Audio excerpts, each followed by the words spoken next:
Санхүүгийн тайлангаас хянж байх үзүүлэлт.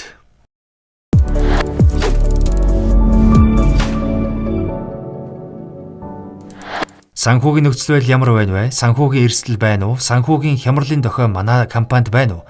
Санхүү маань эрүүл байна уу? Үгүй байна уу гэдэгт цорын ганц үнэн зөв хариулт өгч чадах зүйл бол үнэн зөв гаргаж тайлгансан санхүүгийн тайлан юм. Тоо худлаа хэлдэггүй гэдэг үгч байдаг шүү дээ.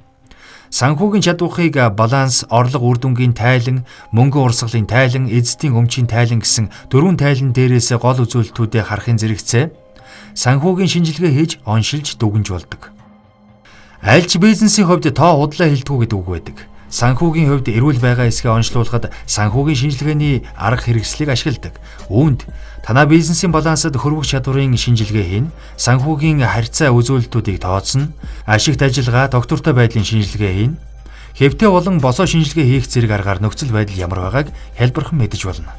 Та дараах шинж тэмдгийг санхүүгийн тайлангуудаа илэрч байна уу гэдгийг тогтмол хянж, санхүүгийн мэргэжлийн хүнээр балансаа байнга шинжилүүлж байх хэрэгтэй. Хэрв тэгж чадвал хямралаас өөрсдийгөө эрт сэргийлж чадна. Жишээлбэл нийт хөрөнгөд эзэлж байгаа өр төлбөрийн хувь огцом нэмэгдэх, энэ хувь буурахгүй удаан үргэлжлэх, компани үндсэн үйл ажиллагааны зардал нь борлуулалтын орлогоосоо давах, алдагдaltaй ажиллаж байсан бол энэ ноцтой эрсдэлд орсны дохио. Үндсэн үйл ажиллагааны цэвэр мөнгөн гүйлгээ хасах тэмдэгтээ гарах, удаан үргэлжлэх, харилцах, кастах, бэлэн мөнгөний үлдэгдэл илт буурах, хомсдолд удаан байх.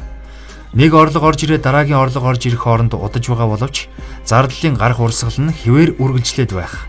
Та өөрийн бизнесдээ сая хэлсэн шинжилгээ хийгээд ямар болж ирвэл аюулын дохио ирж байна вэ? Ямар болсон үед харанга дэлтгүүц болж байна вэ гэдгээ мэддэг болчихын зүйтэй. Хамгийн зөв арга бол мэргэжлийн байгууллагаар санхүүгийн нөхцөл байдалд дүгнэлт гаргуулах явдал юм. Энд нэг анхаарах зүйл гэвэл санхүүгийн нөхцөл байдалд хийлгэсэн энэхүү дүгнэлт нь санхүүгийн тайлагналаа зөв эсвэл алдаатай тайлагнасан уу гэдгээс ялгаатай гэдгийг анхаараарай. Анхаарах асуудал.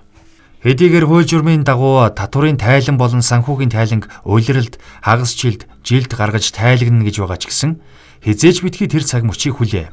Энэ хугацаа бол зөвхөн таныг тайлангаа албан ёсоор өгч байна шүү, авч байна шүү л гэсэн тохироо болохоос биш. Таныг санхүүгийн эрсдэлд орохоос сэргийлэх зүйл биш. Иймээс санхүүгийн тайланг сар бүр гаргаж санхүүгийн үзүүлэлтүүдээ сар бүр боломжтой бол 7 хоног өдөр бүр гаргаж хянж дүгнэж ажиллаарай. Энэ нь эрсдлийг эрт мэдэрч хүндрэлээс гарахад танд туслах болно.